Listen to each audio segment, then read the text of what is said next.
Sveiki, šiuo metu yra daug ginčų tarp krikščionių, katalikų, ar šabo diena yra šeštadienis ar sekmadienis. Taip pat yra nesutarimų, ar šabo dienos iš viso reikėtų laikytis, nes Naujasis testamentas to daryti neprašo, o žinome, kad Jėzus įgyvendino Senąjį testamentą, tai teoriškai nereikia mums laikyti šabo. Šie klausimai yra sudėtingi ir manau, juos gali atsakyti tik Dievas. Aš turiu ryšį su dviem žmonėm, kurie tiesiogiai girdi Dievo balsą ir abu jie teigia, kad tikroji šabo diena yra nuo penktadienio saulėlydžio iki šeštadienio saulėlydžio. Jeigu neklystų, žydai išlaikė šį šabą ir šio šabo reikėtų laikytis pagal juos. Pavyzdžiui, tas vienas žmogus, kuris girdi Dievo balsą, norėjo šeštadienį važiuoti nusipirkti baldo ar ko, tai Dievas jam pasakė, ne, šiandien yra šabas. Taigi mes matome, kad Dievas iš tikrųjų nori, kad mes laikytume šabo dienos ir geriausia ją švęsti nuo penktadienio, geriausia šabą švęsti nuo penktadienio saulėlydžio iki šeštadienio saulėlydžio. Nors Naujasis testamentas neprašo švęsti šabo, tačiau yra tiek daug išminties, kad mes pasiimtumėm vieną dieną poilsio į savaitę ir praleistumėm ją su Dievu. Ką daryti, jeigu penktadienį po pietų dirbate ir negalite švęsti šabo, aš nežinau. Čia reikėtų geriausia dėrėti su darbdaviu, jeigu jis ar jis sukalbami. Gerai, dabar grįšiu į video. Ačiū. Sveiki, čia bus turbūt išsamiausias YouTube klipas apie Dievo garbinimo dieną, ne tik Lietuvoje, bet ir užsienį, nes įdėjau daug darbo ir šis video irgi gali būti pritrenkiantis tiem, kas dar nepabudė iš mūsų melo matricos, nes kalbėsiu, kad tikroji Dievo diena yra šeštadienis, bet visų pirma, norėjau pakalbėti, kodėl verta laikyti šabo dienos, nes Dievas žada palaiminti besilaikančius šabo dienos. Biblijoje Aizėja 58:13-14 yra rašoma: aš padarysiu taip, kad tu jotum triumfe žemių viršūnėse ir potautum tėvo Jokūbo palikime. Taigi Dievas gali jūs palaiminti, jeigu tvarkingai laikysite šabo dienos. Bet visų pirma pateiksiu visus įrodymus, kodėl šabo diena yra šeštadienis ir kodėl reikia laikytis jo, o pačiam video gale suteiksiu informaciją, kaip laikyti šabo. Ten bus svarbiausia informacija. Galima sakyti, šis video bus bevertis, jeigu pabėgsite po poros minučių, nes jūs nežinosite, kaip laikyti šabo, yra ypatingų taisyklių. Taigi, kur parašyta, kad reikia laikyti šabo dienos? Čia pateikiu lentelę, kurioje rašoma, kad Biblija nurodo, kad reikia privaloma laikyti šabo dienos. Pavyzdžiui, Exodus 28, 6 dienas dirbsi, bet 7 diena yra šabas tavo viešpačiui Dievui.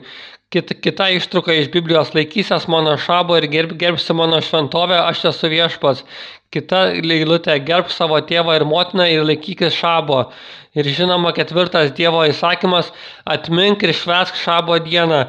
Ir Dievas jau žinojo, kad mes pamiršim šabo dieną ir parašė Dievo įstatymę atmink. Dabar pateiksiu įrodymus, kad šabo diena yra šeštadienis, o ne sekmadienis. Tai visų pirma, šabo diena yra, pasakysiu, kad pateiksiu visas eilutes, kad šabo diena yra 7 diena, o po to pateiksiu vieną įrodymą, kuris nurodo, kad šeštadienis yra 7 diena, bet bus ir daugiau įrodymų, čia tik vienas iš įrodymų. Yra daug Biblijoje rašoma, kad šabo diena yra 7 diena, matote lentelę. Dabar daug žmonių turi dėmesio sutrikimą, vienu žodžiu, neištveria ilgiau nei porą minučių, tai aš neskaitysiu visų ištraukų, galite susistabdyti, čia bus ir antra lentelė, galite susistabdyti šį video ir paskaityti daug įdomių dalykų apie šabą. Čia daug ištraukų, vienu žodžiu, iš Biblijos apie šabą. O dabar kalbėsiu, kodėl šeštadienis yra kodėl yra tikroji Dievo šabo diena. Tai visų pirma, pagrindinis kaltininkas, dėl ko žmonės garbina Dievą sekmadienį, o ne šeštadienį, yra imperatorius Konstantinas, kuris padarė sekmadienį didžiąją tą šventę, tai tikrąją Dievo garbinimo dieną. Tai Konstantinas yra pagrindinis kaltininkas, kodėl dabar švenčiame sekmadienį ir ne šeštadienį. Ir daugiau informacijos apie jo darbelius galite rasti įvedę į Google Emperor Constantine changed the Sabbath from Saturday to Sunday. Įveskite šį sakinį į Google ir rasite daug informacijos, istorinių faktų, nepaneigiamą vienu žodžiu, kaip Konstantinas pakeitė iš šeštadienį į sekmadienį Dievo dieną. Taipogi kitas įrodymas, kad šeštadienis yra tikroji Dievo garbinimo diena, tai yra žodynai. Daugiau nei 100 pasaulio kalbų vartoja žodį šabas šeštadieniui. Pavyzdžiui, ispaniškai, nežinau kaip tarėsi aišku, bet ispaniškai sabado reiškia šabas, šeštadienis šabas. Taigi senovėje šeštadienio šabas dar nebuvo pakeistas į sekmadienį, tad išliko šios poreikšmės. Taipogi kitas įrodymas, daugelėje kalbų žodynų šeštadienis yra 7 diena. Pavyzdžiui, Websterio žodynas rašo, šeštadienis yra 7 diena ir sekmadienis yra 1 diena. Ir kaip jau anksčiau rodžiau tos lentelės, Biblijoje visur rašo, kad šeštadienis yra, kad šabo diena yra 7 diena. Taigi dauguma žodynų rašo, kad šeštadienis yra 7 diena. Taigi galima daryti išvadą, kad šeštadienis yra šabo diena. Taipogi dar vienas įrodymas, žydai išlaikė šeštadienį kaip Dievo dieną. Ir daugiau informacijos apie tai galite rasti įvedę į Google Jewish Keep Sabbath on Saturday. Beje, prašau, palaikinkit ir subscribinkit mano video. Labai ačiū.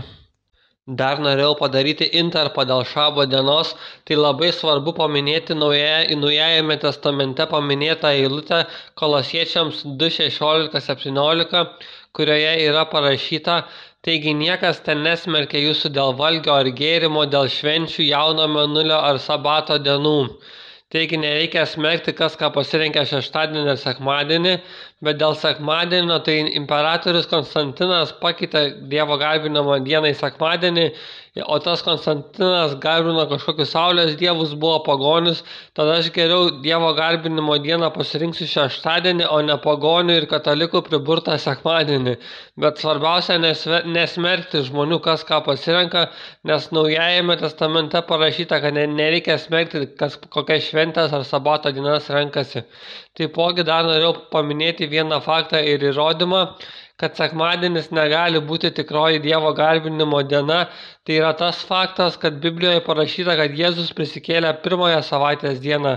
O kadangi mes žinome, kad Jėzus prisikėlė sekmadienį, tai galime daryti išvadą, kad sekmadienis negali būti tikroji Dievo garbinimo diena, nes Biblijoje daug kartų parašyta, kad šabo diena yra 7, o ne 1.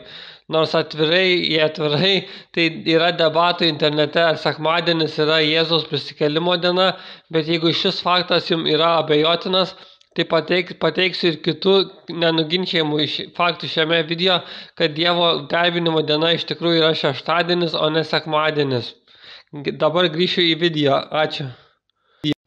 Ir dar norėjau pasakyti, kad Dievui šabo diena yra ypatingai svarbi, nes senais laikais, kai dar buvo Mozės įstatymų laikai, tai pavyzdžiui vieną kartą užtiko žmogų renkantį malką šabo dieną, tai atvedė jį pas Mozę ir visą bendriją, jis buvo uždarytas į kalėjimą ir vėliau nusprendė Viešpats, kad jį reikėtų nužudyti. Tai senais laikais žmonės net buvo žudomi už tai, kad nesilaikė šabo dienos. Šiais laikais dabar Dievas nebaus jūsų mirtimi kaip senais laikais, nes Mozė atnešė įstatymus, o Jėzus atnešė malonę ir tiesą. Taigi mes šiuo metu esame malonės periode, bet tai nereiškia, kad reikia piknaudžiauti įstatymais. Reikia stengtis laikyti šabo dienos, nes kaip jau minėjau anksčiau, Dievas gali jūs labai palaiminti dėl to. Tai nereiškia, kad reikia mesti darbą ir likti be pajamų, bet reikėtų palaipsniui stengti susitvarkyti gyvenimą, kad išeitų švęsti šabo dieną. Galbūt išeitų susitarti su darbdaviu, kad šeštadienį nereikėtų dirbti, arba galima, kad ir parodyti, pavyzdžiui, šį video darbdaviui, galbūt jis yra tikintysis ir susidomės. Jeigu niekas nepadeda, galima pradėti žiūrinėtis kito darbo, galbūt Dievas jūs palaimins už pastangas ir gausite žymiai geresnį darbą. Ar Mozei duoti įstatymai skirti tik žydam?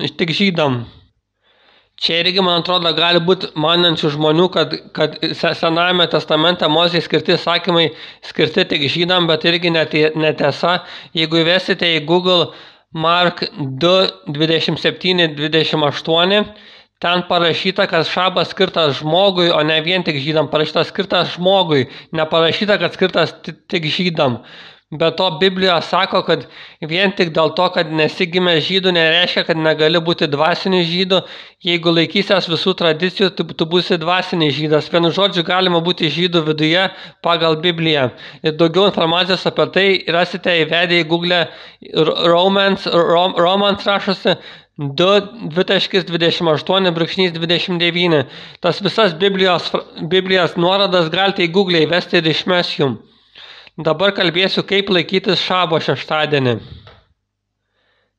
Taigi iš pradžių pradėsiu nuo šabo laiko. Čia gali daugam nepatikti, nes šabo pradžia yra penktadienio saulėlydis, o pabaiga šeštadienio saulėlydis. Tai jeigu žiemą ten anksti saulė nusileidžia, tai gali būti irgi nekas, jeigu darbuojasi žmogus darbė. Bet taip jau yra. Aš pažiūriu Google, kada saulė leidžiasi ir tada galima pradėti šabą.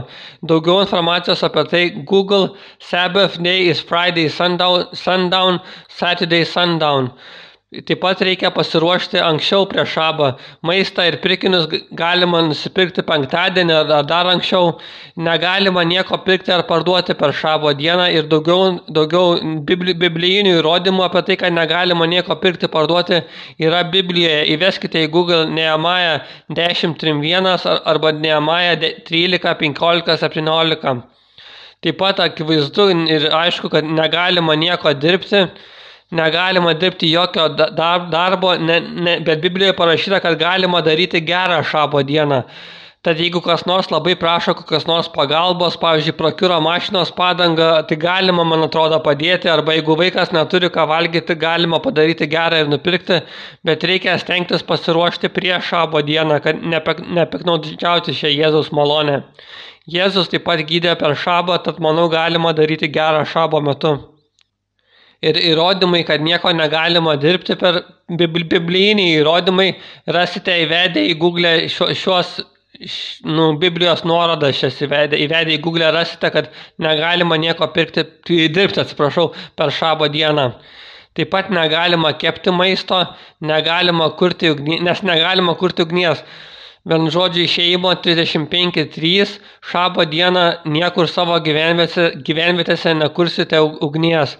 Taigi galima daryti išvadą, kad negalima kepti maisto, nes bus panaudojama ugnis.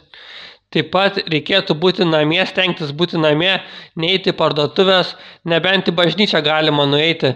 Ir dėl šios eilutės Išėjimo 16.27. 7 dieną visi turite būti namie ir niekur neiti. Taip pat per šabą Dievas turi būti jūsų minčių centre. Skirkite kuo daugiau minčių ir laiko Dievui per penktadienio vakarą ir šeštadienį. Ir dar pakalbėsiu, ką galima veikti penktadienio vakarą ir šeštadienio dieną. Beje, ir kaip velnias viskas sukūrė, kad penktadienį ir šeštadienį visi vakarėliai, koncertai, pobūviai, čia, man atrodo, velnias tyčia tai padarė. Taigi, ką galima veikti penktadienio vakarą ir šeštadienio dieną? Galima melstis, šlovinti Dievą Tėvą ir Jėzų ir Šventąją Dvasią su krikščioniška muzika. Galima studijuoti žodį Biblijoje, skaityti Bibliją galima nueiti į bažnyčią, nes net Jėzus ėjo į sinagogą per šabą ir biblijinis įrodymas apie tai yra Luko 4.16. Taigi ačiū, kad klausėte, tikiuosi patiko, prašau apsilankykite mano internetinėje svetainėje bei YouTube kanale, kur rasite daug be galo įdomios informacijos apie būsimus laikus pagal Bibliją. Dėkui, iki.